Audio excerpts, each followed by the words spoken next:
प्यारे बच्चों, आज आपको अगले भाग में हम लोग देखेंगे विस्थापन अभिक्रिया के बारे में। इससे पहले हम लोग संयोजन और वियोजन को पूरा बेसिक से समझे हैं और यहां पर हम लोग विस्थापन अभिक्रिया के बारे में जानेंगे।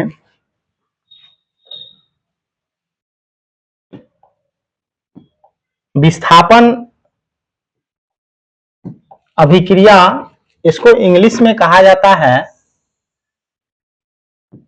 Displacement reaction. इसको इंग्लिश में कहा जाता है डिस्प्लेसमेंट रिएक्शन।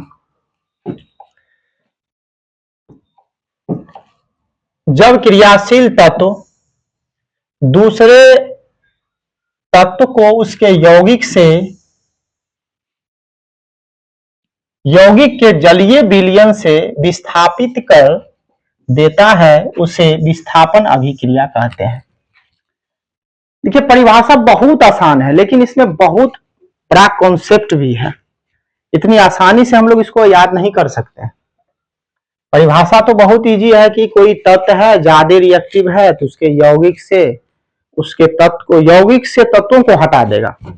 यहाँ क्रियाशील तत्व कम क्रियाशील तत्वों को उसके यौगिक से विस्थापित कर देता है। जैसे हम लोग बात करें FeCuSO4, ये है CuSO4। Fe क्या करता है, इसे डिस्प्लेस करता है और ये बना देता है फेरस सल्फेट। ये है फेरस सल्फेट और ये कॉपर है। मतलब कॉपर सल्फेट के रिएक्शन में हम लोग देख रहे हैं कॉपर सल्फेट का जो यहां जलीय विलयन दिख रहा है उसमें हम लोहे की कील को डुबो रहे हैं। तो लोहे के कील को जैसे ही डुबोते हैं तो कॉपर सल्फेट का विलयन बिल्कुल जो है ब्लू कलर का दिख रहा है, मतलब नीला रंग का है। इस कलर का है, नीला रंग का दिख रहा है।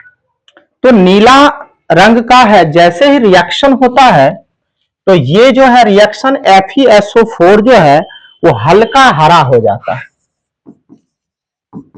हल्का हरा मतलब कि रंग में परिवर्तन होता है।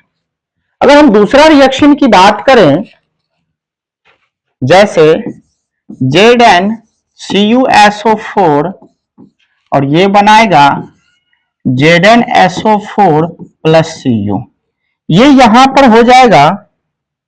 यहां अगर बात करें तो ये हो जाएगा कलरलेस, मतलब रंगहीन। एक नया यौगिक बना, उसका रंग में परिवर्तन हुआ। तो यहां पर हम लोग देख रहे हैं कि ये दोनों एकल विस्थापन या विस्थापन अभिक्रिया का उदाहरण है। जैसे आयरन ने कॉपर को डिस्प्लेस किया, इसमें हम रिएक्टिविटी सीरीज को भी देखेंगे। तो यहां पर हम विलयन में लोहे के कील को डुबो रहे हैं। अब देखिए क्या निकल कर आता है। ये है CuSO4 का विलयन, एक्यूअस सॉल्यूशन।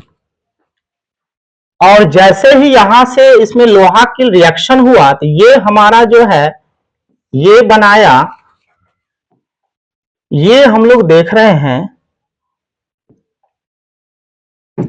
ये हम लोग देख रहे हैं FeSO4। मतलब रंग जो है बिल्कुल इससे डिफरेंट हो गया है। और ये लोहे का कील पर जो है वो भूरा रंग आपको दिख रहा है। ये लोहे की कील पर कॉपर जो है वो जमा हो जाता है। लोहे के कील पर कॉपर क्या होता है, जमा हो जाता है। तो कभी कभी यहां क्वेश्चन पूछा जाता है कि लोहे कील को कॉपर सल्फेट के विलयन में डुबोया जाता है, उसका रंग क्यों बदल जाता है? क्योंकि लोहा ने कॉपर को विस्थापित कर दिया है और आयरन सल्फेट का एक नया यौगिक बनाया है, जिसके कारण उसका रंग जो है नीला रंग वो मलिन पड़ गया, हल्का हरा हो जाता है। तो ये याद रखने वाली बात है, ये क्वेश्चन पूछा भी जाता है।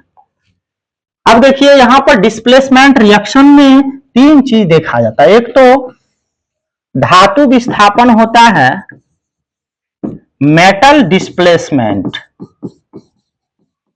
मेटल डिस्प्लेसमेंट मतलब मेटल क्या करता है, दूसरे तत्व को डिस्प्लेस करता है, विस्थापित करता है। ये हाइड्रोजन विस्थापन, हाइड्रोजन विस्थापन होता है और ये हैलोजन विस्थापन होता है। सबका रिएक्शन देखने को मिलता है। मतलब कि अगर हम बात करें तो धातु जो है वो दूसरे तत्व के धातु को विस्थापित करेगा, एक हाइड्रोजन को विस्थापित करेगा, दूसरा हैलोजन को विस्थापित करेगा। सारे रिएक्शन यहां पर हम लोग देखेंगे। जैसे बात करें यहां पर देखिए ये Mg जो है ये हाइड्रोजन को विस्थापित कर दिया है, यहां से ये बना लिया और ये हाइड्रोजन को विस्थापित कर दिया, ये यहां भी हाइड्रोजन को विस्थापित कर दिया, यहां भी कॉपर मतलब तत्व को विस्थापित, धातु को विस्थापित कर दिया। क्लोरीन इसके साथ मिलकर के मतलब हैलोजन को विस्थापित कर दिया, यहां हैलोजन विस्थापित हुआ है और यहां हम लोग देख रहे हैं यहां हाइड्रोजन विस्थापित हुआ है। ये हमारा जो है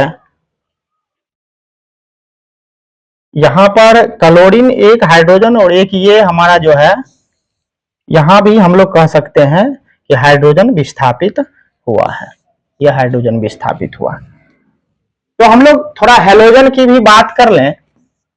हैलोजन जो होते हैं उसमें कौन कौन से तत्व आते हैं, एक होता है फ्लोरीन, ब्रोमीन, आयोडीन और एक क्लोरीन भी है, ये भी हम लोग लिख लेते हैं। ये सारे तत्वों को हैलोजन कहा जाता है। ये वर्ग 17 का तत्व है। हैलोजन इसलिए कहा जाता है कि ये क्या करता है, साल्ट का निर्माण करता है। साल्ट मतलब लवण का निर्माण करता है, इसके कारण इसका नाम हैलोजन रखा गया है।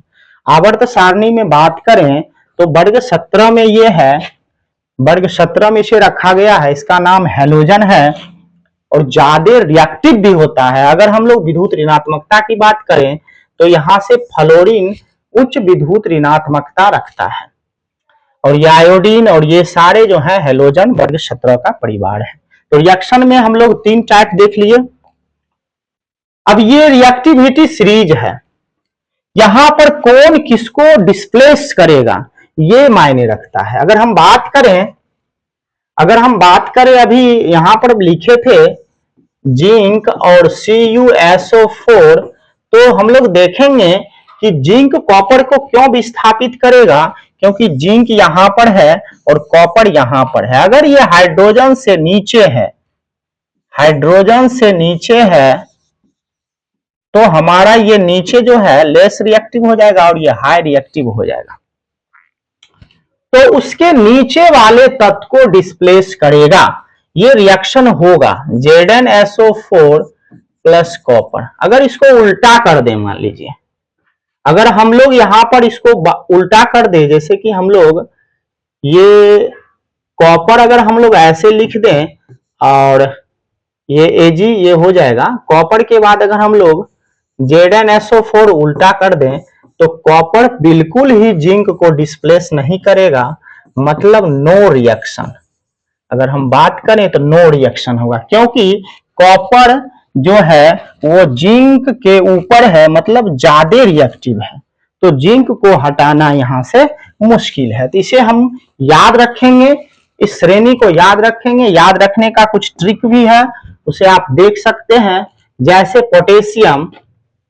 पोटेशियम हो गया K, sodium Na, calcium Ca, magnesium Mg, aluminium Al, carbon भी हम लोग यूज कर सकते हैं, बहुत विषम स्थिति में इसका यूज होता है। ये जिंक और ये कार्बन, इसलिए इसको ब्रैकेट में डाल दिए हैं, इसकी ज्यादा जरूरत है नहीं। ये आयरन Fe, टीन ये हमारा हो गया, ये Sn होता है, इसकी भी ज्यादा जरूरत है। और ये लेड Pb होता है और ये हाइड्रोजन है और ये कॉपर है और ये हमारा सिल्वर Ag, Au और लास्ट में Pt भी होता है। तो हम इसको ज्यादा जरूरत नहीं है याद करने का, ये ट्रिक है, इसको याद कर सकते हैं। और यहां भी ट्रिक है, केदारनाथ का माली आलू जरा फीके से पकाता है, क्यों हरि आज आए। तो हम लोग याद कर सकते हैं, केदार के पोटेशियम, नाथ सोडियम, ऐसे याद कर सकते हैं। वैसे प्रैक्टिस करते करते कुछ रिएक्शन का प्रैक्टिस भी करिएगा तो याद हो जाएगा। 2-4-5 रिएक्शन ऐसा है जो बार बार यूज होता है। तो ये ट्रिक है जिससे हम पता कर सकते हैं कि कौन से तत्व किसको विस्थापित करेगा और नहीं करेगा। चलते हैं, हेलोजन में भी होता है। जैसे अभी हम लोग बात किए कि मान लीजिए NaBr है, मान लीजिए NaBr है, अगर इसको क्लोरीन से हम लोग रिएक्शन कराएंगे तो यहां पर भी मायने रखेगा कि क्लोरीन यहां से ब्रोमीन को विस्थापित करेगा, क्योंकि क्लोरीन ऊपर है और ब्रोमीन नीचे है, इसलिए इसको कहते हैं हेलोजन डिस्प्लेसमेंट। ये क्लोरीन क्या करेगा, इसको डिस्प्लेस करेगा, इससे रिएक्शन करेगा तो NaCl बनाएगा, लास्ट में Br2 रिलीज होगा। इसको हम लोग बैलेंस करेंगे तो यहाँ 2 लगेगा, यहाँ 2 हो गया।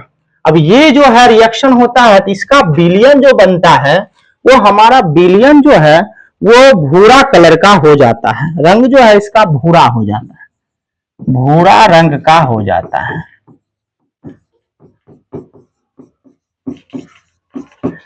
ये नॉन मेटल का रिएक्शन है, मेटल का तो पीछे बता दिए, ये नॉन मेटल का है। तो ये विस्थापन अभिक्रिया में इसकी थोड़ा ज्यादा जरूरत होती है रिएक्शन को समझने के लिए। ये नॉन मेटल का है।